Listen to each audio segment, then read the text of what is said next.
Hey guys, and welcome to my channel. Before we begin today's video, this is a part 2. So if you have not seen part 1 yet, stop, go back. This video will still be here when you get done. I will also leave it linked in the description below so you can go check it out first. But in today's video, we are continuing our coverage on the Meredith Kercher case as well as the trial of Amanda Knox and Raffaele Sollecito. September 18th of 2008, Amanda, Raffaele, and Rudy would all appear before a judge for the first time, and they would be charged with the murder of Meredith Kercher. Rudy would actually opt for what's known as a fast-track trial, where he would be tried separately from Amanda and Raffaele. He wanted to get his trial over and done with and not be a part of the media circus. Throughout the course of the investigation, Rudy's story changed a few separate times. He initially told a friend on a Skype call that Amanda had not been at the apartment that night, but by the time he got to trial, his official story was as follows. He stated that he and Meredith were hanging out that night. They had met while he was playing basketball with the men downstairs, and he said that he was attracted to Meredith. And on the night of November 1st, they were being romantic with each other, but they never had sex.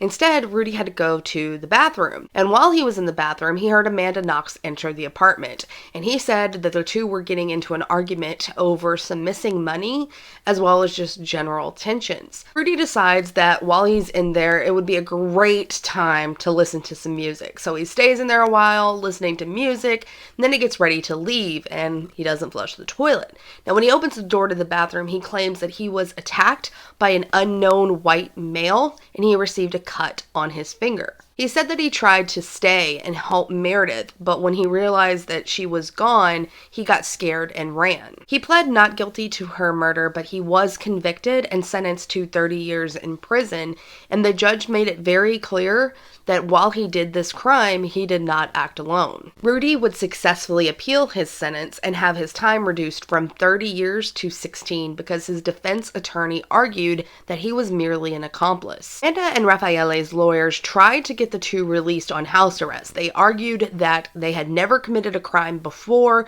and they should be able to be on house arrest while they waited for the verdict of their trial. But the judge denied this. Judge Claudia Mattini wrote, quote, "In such a situation, the danger of repetition of the crime is certainly very high and can't be considered to have diminished due to the mere passage of time, during which, as a reminder, you have never shown any sign of remorse or reconsideration of your life."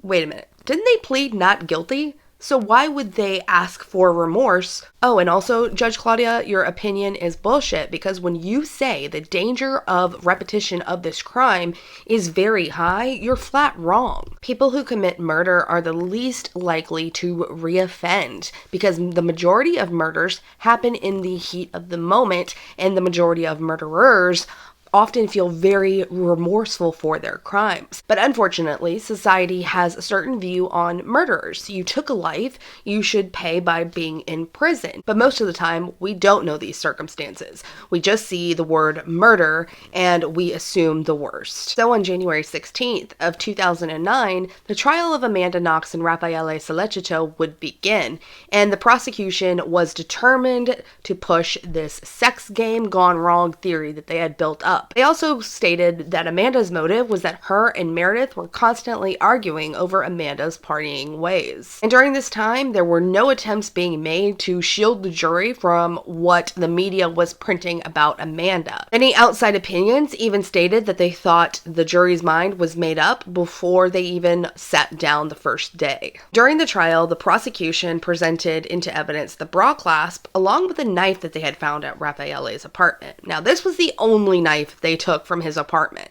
And lo ho and behold, it just happened to be the knife, the murder weapon. They had it in their hands, right? Right. When they tested this knife, they discovered that Amanda's DNA was on the handle and a microscopic little sample of Meredith's DNA was on the blade. However, it was later proved that no amount of Meredith's DNA was on this knife. And of course, Amanda's DNA would be on it because she'd been cooking dinner at Raffaele's house. They also stated that throughout the apartment, they had found the girls' mixed blood at several spots. However, this was not mixed blood. It was mixed DNA, completely different from mixed blood. Witness statements, Amanda's strange behavior, and the staged break-in were also part of the prosecution's testimony. And while at an outside glance, it may have appeared like it was a staged break-in, the folks over at Real Crime Profile actually had a really good theory surrounding this. While he was playing basketball with the men downstairs, he may have overheard their plans for the long weekend. We're all going home that weekend. Laura and Philomena would not be there as well. Amanda had been spending a lot of time with Raffaele at Raffaele's place, so he may have decided that it would have been an opportune time to try and break into their apartment. So he approaches via Del Pergola 7, he throws a rock into the window, and then he waits. Now, when he realizes that the coast is clear, that he is not going to get caught, he enters the apartment, and while inside, he has to use the restroom. And while Rudy was in the restroom, Meredith returned home, and this surprised him. So he attacked her, he cut her throat, and then he sexually assaulted her before leaving her for dead. And he left the laptop, the camera, and the wallet in plain view because he had to leave in a hurry. However, he did take her 2 cell phones along with $300. And while the defense fought everything the prosecution said with counter evidence of their own, on December 4th of 2009, Amanda Knox and Raffaele Solecito were found guilty in the murder of Meredith Kircher. Raffaele was sentenced to 25 years in prison, while Amanda Knox was sentenced to 26. She actually got an additional year for the slander of Patrick Lumumba. In Italy, automatic appeals are given to defendants, and the appeals court will look at all the evidence and either confirm or reject the initial verdict. So Amanda's family returned home to Seattle, Washington, where they began the work of building a strong defense team. On November 24th of 2010, the appeals trial would begin with new judge Claudio Hellman along with a new prosecutor. Now, the judge stated, quote, "We know only one thing for certain, that Meredith Kircher is dead." Sensing a shift in the tides, the defense team asks for an independent review of the knife and the bra clasp to be conducted, and Judge Hellman grants this. Carla Viacciotti and Stefano Conti of the University of Rome were appointed to conduct these tests on the knife and the bra clasp. And they concluded that both of these pieces of evidence were completely unreliable and very likely contaminated. On the last day of the trial, both Amanda and Raffaele would give victim impact statements in front of the court. And Raffaele had actually been wearing this bracelet that said "Free Amanda and Raffaele," and he took it off and he declared it's time to go home. And then it was Amanda's turn to speak, and she was speaking in fluent Italian as she was fighting back her tears and telling the court that she had nothing to do with Meredith's murder. She stated, quote, "And if I would have been home that night, I'd be dead. I would have been killed just like her. The only difference is I was not there. I was with Raffaele at Raffaele's place." And even though her interrogation when she accused Patrick Lumumba of murdering Meredith was inadmissible in court, she still spoke on why she did it. She said, quote, "I had a sense of duty before authorities, which I trusted because they were there to find out who the culprit was, there to protect us. I blindly trusted them wholly, completely, absolutely. And when I made myself available up to the point of utter exhaustion those days, I was betrayed starting November 5th. I wasn't only stressed, I was manipulated." She went on to state, "I didn't do what they say I did. I didn't kill, I didn't rape, I didn't steal. I wasn't there. I want to go home. I want to go back to my life. I do not want to be punished and to have my life taken away from me for something I have not done because I'm innocent." On October 3rd of 2011, the appeals court in Perugia acquits both Amanda and Raffaele. And the crowd outside was livid. You see, they knew what happened. They'd been reading all of their news in the Daily Mail and watching all of these sensationalized media productions. And they knew that little Miss Foxy Knoxy got away with the murder of Meredith Kircher. They actually stood outside the court and shouted, "Shame on you." After almost 4 years in prison, Amanda and Raffaele were released, and Meredith's family was left stunned over the outcome. Meredith's father, John, would go on to write a book about his daughter, and until the day he died, he believed that the right people were found guilty in the first trial. While Raffaele would return to his hometown in the southern part of Italy, Amanda went home to Seattle, Washington, where she would find her own place and begin classes once again at the University of Washington, this time in creative writing. She would go on to write a book about her experience, and she allegedly received $1 million advance.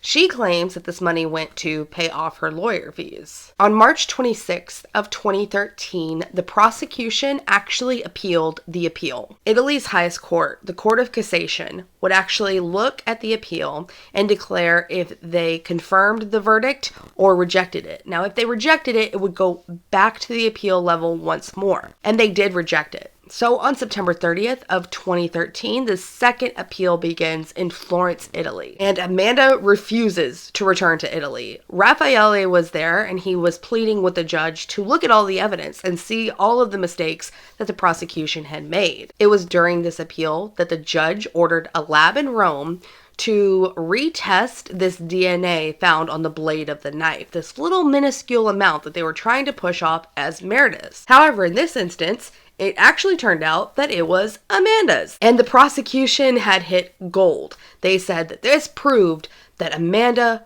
murdered Meredith. She bled onto the murder weapon, and it was case closed. But Amanda made dinner at Raffaele's quite a lot in the 6 days that they were dating. On January 30th of 2014, after a 12-hour deliberation, the jury returns with a guilty verdict. While Raffaele is sentenced to 25 years, this time Amanda is sentenced to 28 years and 6 months, and she's also ordered to pay €40,000 to Patrick Lumumba for the slander charge. Now remember what I said earlier, the defense always gets an appeal, and I believe there was some sort of deal worked out to where Amanda and Raffaele could remain out of prison until the verdict of the appeal came in. However, the day after the verdict was returned, Raffaele would be found 250 miles away at a hotel near the Austrian border, and his passport would be confiscated immediately, and everyone was in an uproar. He was trying to flee, he was trying to escape, but he was free until the results of the appeal, so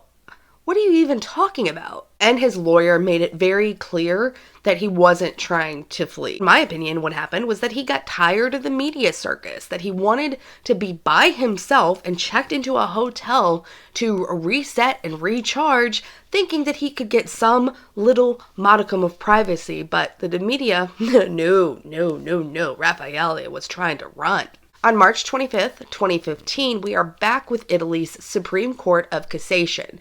Now, no cameras were allowed in the courtroom, so we don't exactly know what evidence they went over, but they only spent about a day and a half reviewing everything. Remember, this wasn't the first rodeo, so the 5-judge panel would go into deliberations for about 10 hours before they returned with their verdict at 11 p.m. Now, this is the last chance. This will be the last trial, so whatever the Court of Cassation finds is how it's going to be. Either Amanda and Raffaele will go to prison, or their conviction will be overturned, and they can continue on with their lives. And their conviction was overturned. It was found that there was insufficient evidence to charge them in the murder of Meredith Kircher, but Amanda was still found guilty on the slander charge for slandering her former boss, Patrick Lumumba. For this, she was sentenced to 1 year in prison, but I believe they put that down as time served. All throughout this process, Meredith's family was left feeling disappointed. They not only lost their daughter, but she lost her voice. However, with all of the court proceedings finally being over, they could begin the process of grieving and remembering Meredith for who she was rather than what happened to her. Along with having his sentence reduced, Meredith's killer, Rudy Gaudet, would also be eligible for day release a few years ago. Raffaele would continue life in Italy, where he would appear as a true crime expert on certain shows, and Amanda would begin work with wrongfully convicted women in the United States. Along with releasing her book, Amanda would also appear on the Netflix documentary Amanda Knox, and in 2019, she returned to Italy. She was actually asked to be on a panel for people that were tried by the media, and she accepted this. Now, while this may have been what she needed to do in order to heal her wounds, A lot of people criticized her, saying this probably wasn't the best move. And I want to know if you guys agree. Would you have returned to Italy? Or would you have avoided that country at all costs if you were Amanda? Finally, in my own opinion, while I do not believe that Amanda Knox and Raffaele Sollecito had anything to do with the murder of Meredith Kercher, I also don't see it as the best move that Amanda continues to profit off of Meredith's death. I would think that it would be time to move on, to start fresh, to enjoy your life with your friends and your new husband, and rather than trying to profit off of Meredith, try living for Meredith. I do realize that she had almost 4 years of her life taken away by the Italian justice system, but that is just my own personal opinion. I would like to know what you guys think. Do you think it's right that Amanda continues to profit off of Meredith's murder? Let me know your thoughts down in the comments. As always, I want to thank you guys so much for watching this video. If you liked it, please let me know by giving it a thumbs up and subscribing to my channel if you have not already done so. And I will be back next week with some new true crime content. Bye!